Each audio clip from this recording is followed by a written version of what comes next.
নলহাটির রূপকথা শহর। পশ্চিমবঙ্গের বীরভূম জেলার ছোট্ট শহর নলহাটি আজকের দিনে এক স্বপ্নের মতো শহর। শহরের রাস্তাঘাট মসৃণ, আলোর ঝলকানিতে ভরে থাকে প্রতিটি গলি। ড্রেনেজ ব্যবস্থা এতটাই ভালো যে বর্ষাতেও পানি জমে না। চারদিকে পরিচ্ছন্নতা ও শৃঙ্খলার পরিবেশ।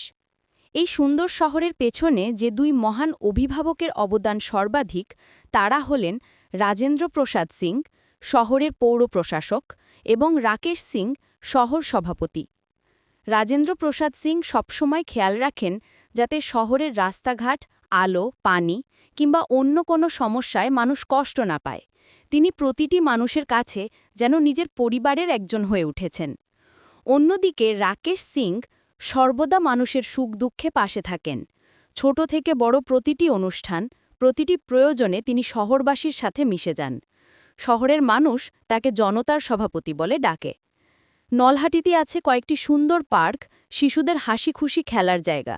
শহরের মাঝখানেই মাথা তুলে দাঁড়িয়ে আছে সবুজে ঢাকা একটি পাহাড়, আর সেই পাহাড়ের বুকেই যেন একাত্ম হয়ে আছে ভক্তি ও ভালোবাসা। এখানে আছে মা নলাটেশ্বরী মন্দির ও পাশাপাশি এক পবিত্র মাজার।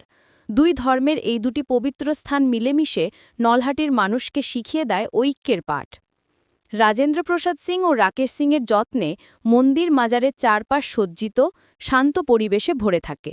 ভোরবেলা ঘণ্টাধ্বনি আর আজানের সুর মিলেমিশে শহরটিকে করে তোলে আরও পবিত্র। নলহাটির মানুষ জানে কোনো সমস্যায় তারা একা নয়, তাদের পাশে সবসময় আছেন এই দুই অভিভাবক।